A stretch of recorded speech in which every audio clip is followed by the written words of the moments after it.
জব্দ করবে তোমাকে।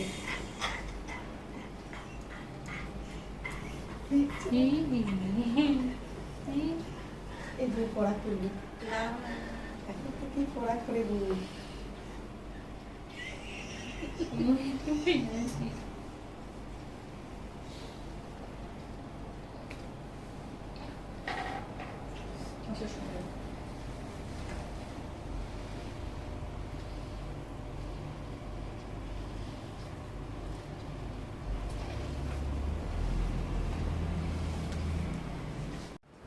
Namaskar. On this auspicious day of Guru Purnima, we, the devotees and disciples of Dev Sangha Ashram Devghar, and our friends and relatives, have assembled here today in this apartment in the EE sector of Salt Lake in Kolkata to pay our homage to our great master, Srimad Somendranath Brahmachari Ji, the former Acharya of Dev Sangha Devghar, who lived the last part of his life in this apartment. So in that sense, this apartment has very deep significance for each one of us. On this auspicious occasion, we also take the opportunity, with his blessings, to launch a book, Shomo Jyoti in Bengali, authored by Srimati Kaveri Mukherjee, one of the disciples of Acharya Dev. This is a chronicle of a life divine, of the life of Acharya, right from his birth, throughout his entire life of myriad achievements, and finally till the last. We hope that this book will get wide circulation and inspire the people all around us to the philosophy and the thinking of Acharya Somendranath Brahmachari Ji, which is so relevant, so contemporary, so pertinent even today and for the days to come. Namaskar. Today this book has been released and launched by our dear divine child, Shiva Mukherjee, Jishu Baba, in presence of all the devotees and disciples, and in the august presence of Sri Pranab Kumar Datta, the Secretary of Dev Sangha Devghar. নমস্কার। আজকে গুরু পূর্ণিমার পুণ্যতিথিতে মহারাজজির জীবন আলেখ্য প্রকাশ করলেন আমাদের ছোট্ট শিবম মুখার্জি, আমাদের সকলের প্রিয় সুভাষ মুখোপাধ্যায়ের ছেলে। বইটা সম্পাদনা করেছেন আমাদের গুরু ভগ্নী কাবেরী মুখার্জি। অনেক খেটেছেন বইটার জন্য, অনেক দুয়ারে দুয়ারে গেছেন, প্রত্যেকের কাছ থেকে তাদের মহারাজজি সম্বন্ধে তাদের ভাবনা চিন্তা, তার দর্শন কীভাবে তারা গ্রহণ করেছে, ইভেন তাদের ওনার শিক্ষাগুরু তার কাছেও চলে গেছেন, সবার কাছ থেকে কিন্তু ভালো সাড়া পেয়েছেন। সেগুলোই ছোট ছোট করে এক একটা অনুচ্ছেদে ওনার দর্শনকে এখানে ধরে রাখা হয়েছে।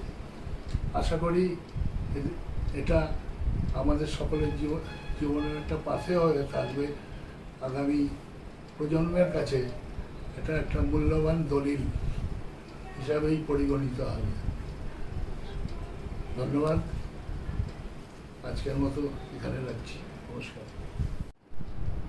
It's a great opportunity for me and my son, Shivam Mukherjee, to inaugurate this wonderful book, Shomo Jyoti, scripted by Ms. Kaveri Mukherjee. So for me, I would say Maharajji is my family. because this is the place from where he started his journey to the heavenly abode. And after which, so I'm a very new entrant to Dev Sangha. It's just been a year. And ever since after that, his teachings, his presence in this house is very, very deep and rooted.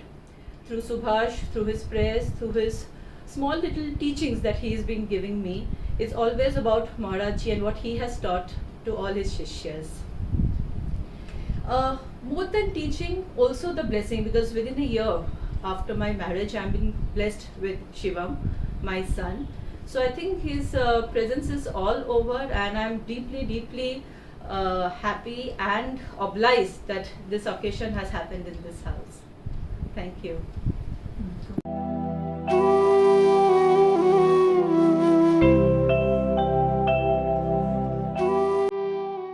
Kolkata থেকে 311 kilometre দূরে রেলওয়ের main line Jasidih station. সেখান থেকে rail বা সড়ক পথে 7 kilometre দূরে বৈদ্যনাথ ধাম। সাঁওতাল পরগনার এই ছোট্ট শহরটি দেওঘর নামেও পরিচিত। বৈদ্যনাথ ধাম 51 পীঠভূমির ও 12 জ্যোতির্লিঙ্গের অন্তর্গত। এখানে দেবীর হৃদয় পড়েছিল। দেবসংঘ আশ্রম সাধারণ লোকের কাছে নবদুর্গা মন্দির নামেও খ্যাত। 1951 সালে এই মন্দিরের ভিত্তি প্রতিষ্ঠা হয়। সমগ্র মন্দিরে কাজ শেষ হয় 1955 খ্রিস্টাব্দে। মূল মন্দির মোক্ষধাম। মন্দির ও মূর্তির পরিকল্পনা সম্পূর্ণ শ্রীমৎ নরেন্দ্রনাথ ব্রহ্মচারীজির নিজস্ব। মূল দেবী উপনিষদের পটভূমিকায় Shri Shri Haimabati. We have assembled in the main temple of Dev Sangha Ashram, and the ruling deity of Dev Sangha is the Divine Mother Haimavati. A quick description of her appearance, that she is a 8-handed deity.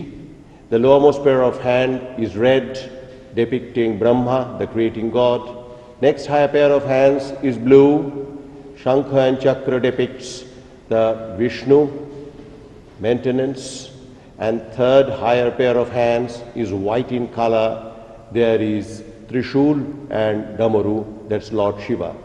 These are the three modes, Srishti, Sthiti, Vinash. And the uppermost pair of hand, there are two mudras, that's the color of fire. In the Vedas it is said, Tam Agni Varnang Tapasa Jalanting. We know that fire at various temperatures at times manifests as red, blue, and when it is really hot, it's white. So Srishti Sthiti Vinashanang Shakti Bhute Sanatani, the highest pair of hand has a body language. One is a Jnana Mudra, the other is Abhay Mudra. She is blessing all the children of the world, saying that here is knowledge and there is nothing to get scared of, no fear. The lion below is the carrier for the Devi. The lion represents the individual human consciousness, on top of which the divine really descends and moves in the world. Without the support of active human participation, the divine cannot work on the world.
আশ্রমের যজ্ঞশালার নাম ব্রহ্মধাম।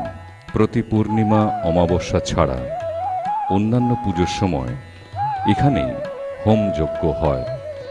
বাগান, গোশালা, রন্ধনশালা, আশ্রমিকদের থাকার ব্যবস্থা ছাড়াও প্রতিষ্ঠাতা পুরুষ শ্রীমৎ নরেন্দ্রনাথ ব্রহ্মচারীজি তার মৃত্যুর আগে 1 বছর কৈবল্যধামে বসবাস করতেন এবং এখানেই তিনি ইহলোক ত্যাগ করেন। তার সমাধি বেদিতে প্রত্যহ সকাল সন্ধ্যায় প্রার্থনা জানানো হয়।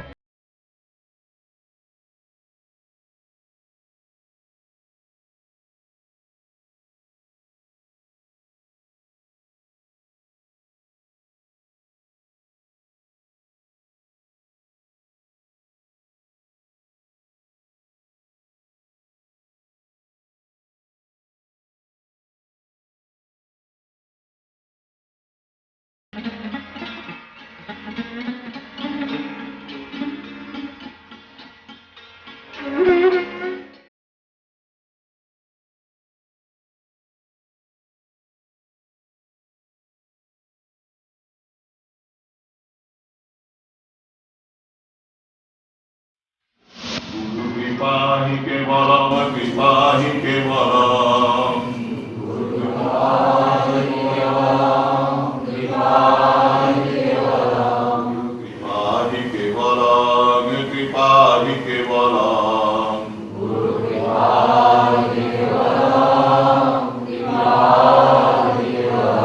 अखंड मंडलाकारं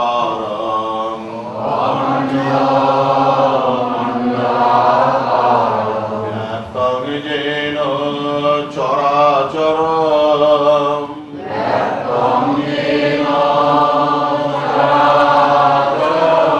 तत्पदं दर्शितं येन तत्पदं दर्शितं येन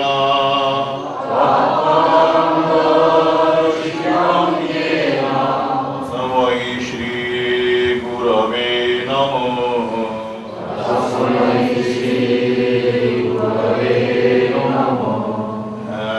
ध्यानमूलां गुरुर्मूर्तिः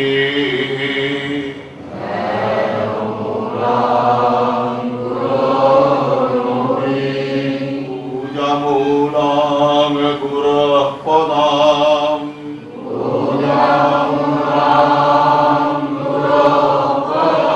मन्त्रमूलां गुरुर्वाक्याम्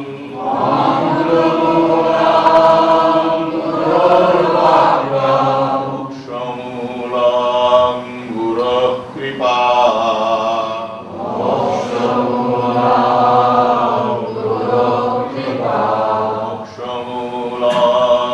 गुरः कृपा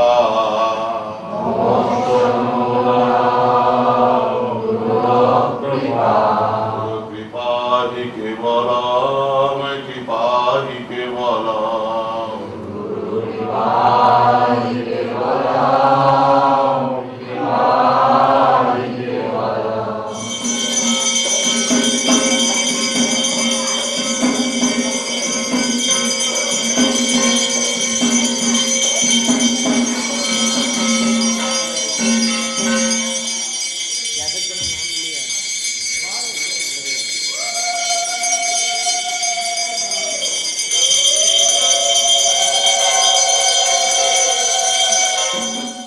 Firstly, he was a natural leader whose leadership people immediately and unconsciously accepted.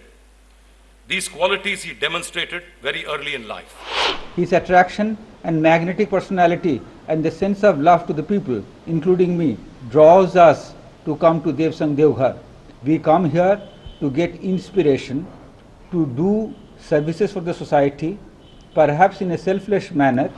This is also a unique combination in the sense that here is a man of science, a man from the objective sciences, where you are dealing with things which are quantifiable, which you can measure, the objective sciences, and then and he's shifting towards the what is called the subjective sciences of philosophy.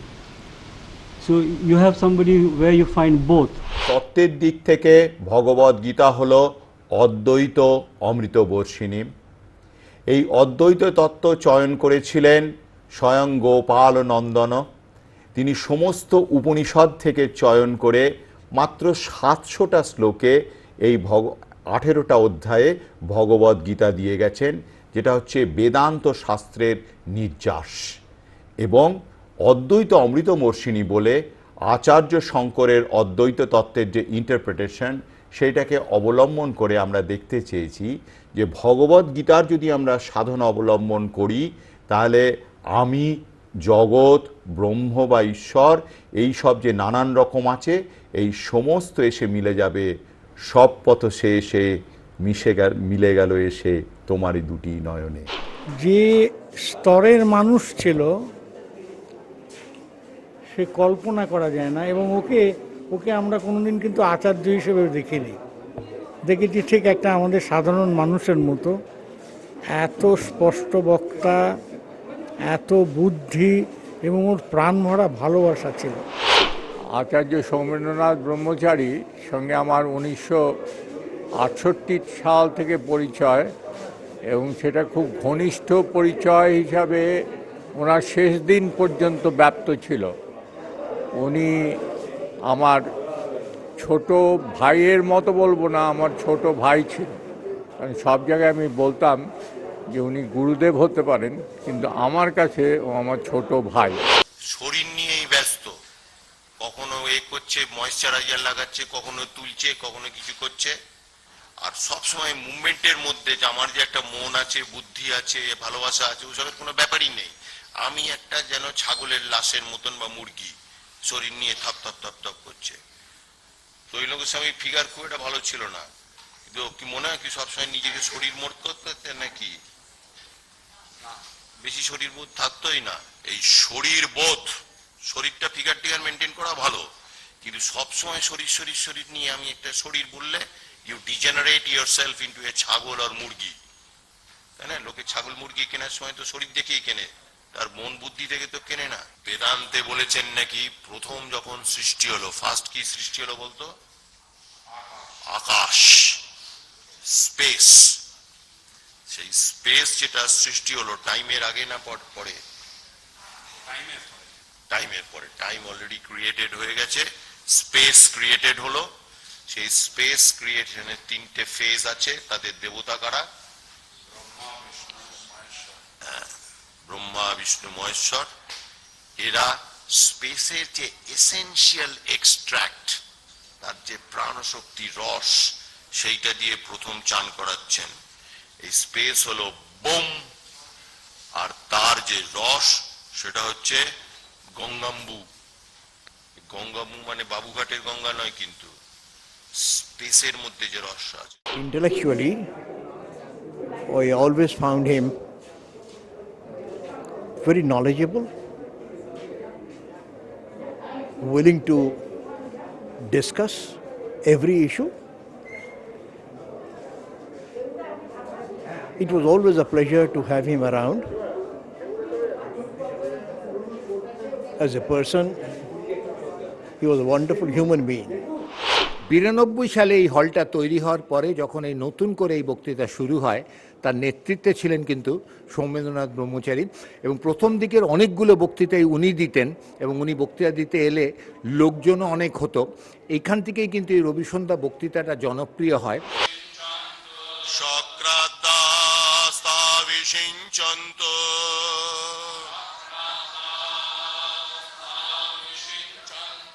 লোকপালা সমাগতা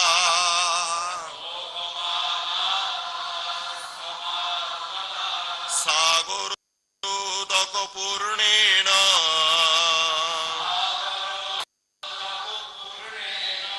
চতুর্থ কলসে নতো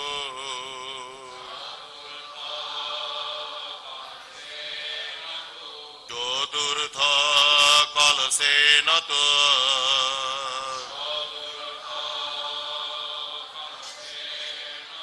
ওং ঢিং মাতৃকা ওই স্বাহা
ওনার যে শিশু সুলভ কৌতূহল সব ব্যাপারে এবং তার সঙ্গে একটা বিজ্ঞানী মন এবং রিসার্চের প্রতি ওনার যে প্রচণ্ড ভালোবাসা, প্রত্যেককে রিসার্চে উনি উৎসাহিত করতেন যে যে প্রফেশনেই থাক পিএইচডিটা করে ফেলো এবং পিএইচডির পরে পোস্টডক করো, রিসার্চ করো।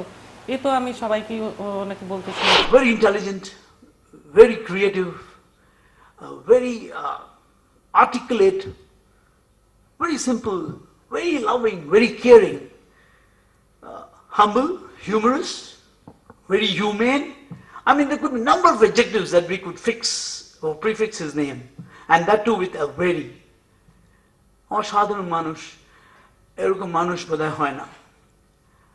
বাংলাতে বলতে গেলে উনি একটা সাদা মাটি স্পষ্টবাদী লোক ছিলেন, কি করতেন না বা কি জানতেন।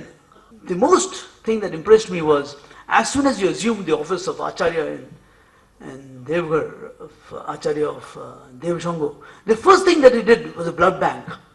And I thought, by Joe, I got a shabash on my back. I also was of similar thinking, that religion is important, but at the same time, Jeev Seva is important. আমার মনে হয় আচার্য সৌমেন্দ্রনাথের যেটা সবচেয়ে বড় contribution, এটা হচ্ছে to inspire the youth. একটা তোতা পাখিকে অভ্যাস করানো হয়েছিল, সে খালি রাম রাম রাম রাম রাম এই খালি বলতো যাকেই দেখতো। তারপরে তার অন্তর সময় ঘনিয়ে এলো যখন ক্যাক করে একটা বেড়াল এসে তার গলা ধরলো। যেই ক্যাক করে বেড়াল গলা ধরলো তখন তার মুখ দিয়ে কি আওয়াজ বেরোতে লাগলো? ঠিক আছে, তার গোটা জীবনের যে অভ্যাস রাম রাম বলা, রাম সে একেবারে বেকায়দায় চলে গেল, আরামের কোনো ব্যাপারই নেই, রাম ভ্যানিশ। আমাদেরও যদি অভ্যাসটা খালি বহিরঙ্গের একটা রিচুয়ালিস্টিক না হয় এবং সেটা যদি আমাদের অন্তর্চেতনাকে তুলে ধরতে না পারে, এবং মৃত্যু যন্ত্রণা, শরীর ত্যাগের সময় একটা মৃত্যু যন্ত্রণা কারো কারো হয় বা হতেও পারে, এবং মৃত্যু যন্ত্রণার থেকেও সবথেকে বড় যন্ত্রণা হচ্ছে যে শাশুড়ি মরছেন অথচ তিনি লকারের চাবিটা কোথাও রেখেছেন, আলমারির চাবিটা কোথাও রেখেছেন, তিনি ভাবছেন শেষ বেলায় বৌমাকে বলে যাব, কিন্তু তখন অলরেডি তার বাকরোধ হয়ে গিয়েছে, ছেলেরা গঙ্গা জল টঞ্জল নিয়ে এসছেন, তিনি বলছেন মানে কোথায় রয়েছে। অর্থাৎ এই নানান রকম যন্ত্রণা, যে কাজগুলো তিনি করে যেতে পারতেন করেননি, তখন শেষ বেলায় এসে সেইগুলো তাকে প্রচণ্ড অ্যামাউন্ট অফ ট্রাবল দেয়। দি আনফিনিশড ওয়ার্ক, যে কনসিয়াসলি যেগুলো উনি ফিনিশ করেননি, কারণ ভাবছেন আগে থেকে দিয়ে দিলে যদি বৌমা আবার বের করে দেয়, খেতে না দেয়, নানান টেনশনে তিনি আছেন। ঠিক সিমিলারলি যে যারা এইভাবে জীবদ্দশাতেই নিজেরা অনেকটা হালকা হয়ে থাকতে পেরেছে তারা ব্রহ্মভূত অধিগচ্ছতি, এবং তাদের নির্বাণ, তারা গোটা জীবন যদি রাম নাম অভ্যাস করে থাকেন তাহলে মৃত্যুকালেও তিনি সেই রাম চিন্তা করতে করতে রাম চৈতন্যের মধ্যে দিয়ে চলে যাবেন। ঠিক আছে, অন্তকালে চ মামেব স্মরণ মুক্তা কলেবরম। ঠিক শেষ বেলায় যে চিন্তা মানুষ করে, মানুষের সূক্ষ্ম দেহ তাকে অবলম্বন করে চলে যায়। প্রত্যেক দিন আমাদের মৃত্যু হচ্ছে। দৈনিক মৃত্যুটা কবে? যখন আমরা ঘুমাতে যাই।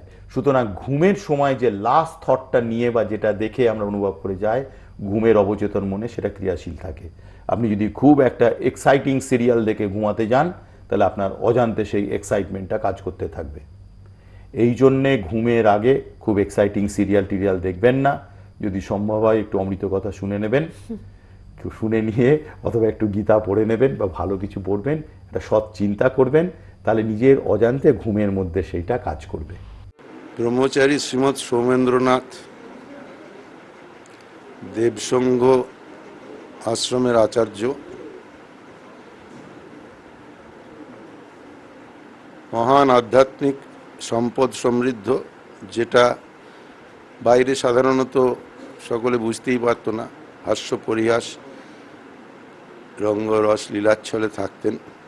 তার মুখ্য লক্ষ্য ছিল এইটি, সাধারণের সাথে অসাধারণকে মিলিয়ে দেওয়া। সমস্ত জিনিসটা যে একই, এবং সেই একই জিনিস সর্বত্র প্রতিভাত হচ্ছে আমাদের দৈনন্দিন জীবনচর্যায়, আমাদের ক্ষুদ্র জীবনের গণ্ডিতে এবং বৃহতের মধ্যে, এইটা সবসময় তারা দেখিয়েছেন। They lived this life.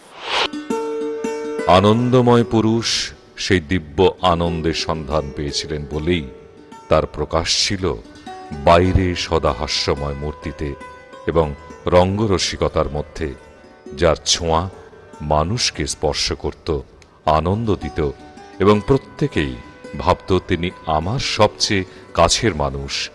আর অন্তরে সেই প্রেমিক মানুষটি অনুভব করতেন রসতীর্ণ আনন্দের।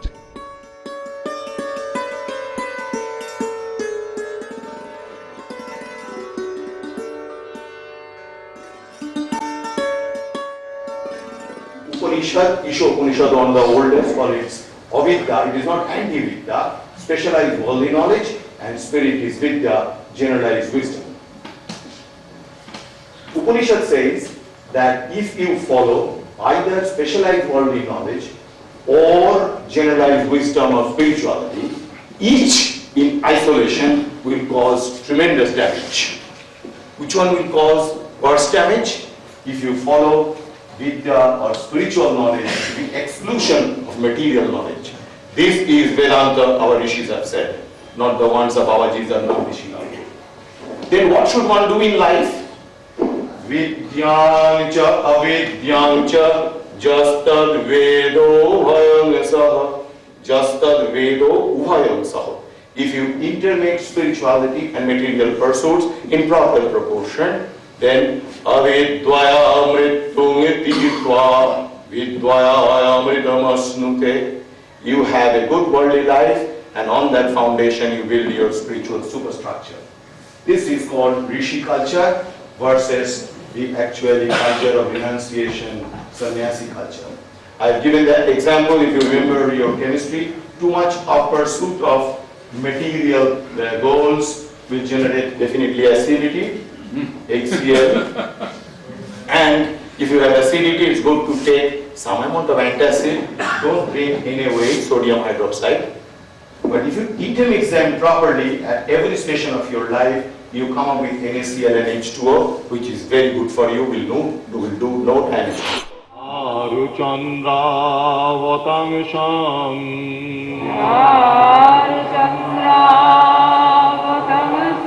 Ratana kalpajwalangang parashu mrigavara Ratna kalpajwalangang parashu mrigavara Abhiti hastang prasannam. The second question I would like to pose, that Samadhi path and Sadhan path. don't you think that one should have talked about sadhan path first, the method how to reach, and then talk about samadhi path? I'm asking the logic of this sequence. Maharishi Patanjali was one of the most logical persons. ये जो structuring किए हैं, पहले साधन पाद होना चाहिए था या समाधि पाद पहले होना चाहिए था? एकदम. You first say that set the goal, and if the audience is interested in the goal, then only they will like to ask that how do I reach there, isn't it? Most of the time, आप कोई गुरुजी बाबा जी का पास चले जाइए, वो आपको तो मंत्र दे देगा, करके बोलेगा लगे रहो मुन्ना भाई. उनका पूछा जाए सर ये मंत्र हम जपते रहेंगे, कीर्तन करते रहेंगे या प्राणायाम करते रहेंगे, हमारा होगा क्या? तुम खुद ही समझ जाओगे हो क्या होगा. हद हो गया. First you promise what are you are likely to deliver at the end of the day when am I supposed to go, and then only give me the technology or the methodology how to reach there. If I am interested, I will go to you. If I am not interested, you go to hell. So will I. একবার দেওঘর থেকে আমাকে একটা চিঠি লিখেছিল সৌমেন. তাতে লিখেছিল মুর্শিদাবাদের জেলার সাধক লালাবাবুর কথা. লালাবাবু ছিলেন গৃহস্থ মানুষ. তিনি একদিন দুপুরবেলা বাড়িতে বিশ্রাম করছেন. সেই সময় পিছনে পুকুর পাড় থেকে শুনতে পেয়েছিলেন একজন ধোপার মেয়ে চেঁচিয়ে কাউকে বলছে, বেলা গেল বাসনায় আগুন দে. কলা গাছের যে শুকনো ছাল বাকল অন্যান্য গাছের ছালটাল তাকে গ্রাম দেশে পোড়ানো হয়, এদের বলা হয়, এটাকে বলা হয় বাসনা. তো মেয়েটি বলেছিল বেলা গেল বাসনায় আগুন দে, কিন্তু লালাবাবু শুনতে পেয়েছিলেন বেলা গেল বাসনায় আগুন দে. সেই চিঠির শেষে সৌমেন লিখেছিল, আজকাল মাঝে মাঝে যেন সেই রজককন্যার ডাক শুনতে পাই. সৌমেন্দ্রনাথও কি তাই সবকিছু ছেড়ে ছুড়ে চলে গেলেন? নমস্কার. হয়তো সেই মৃত্যুর আহ্বান শুনতে পাচ্ছিলেন অন্তরে. 2011 সালের শেষ দুর্গাপুজোর নবমীর রাতে মায়ের সঙ্গে মিলনের শেষে তাই হয়তো বিজয়ের জন্য নিজেও প্রস্তুত হচ্ছিলেন. তাই তাঁর কণ্ঠে গেয়ে উঠেছিলেন,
देवाय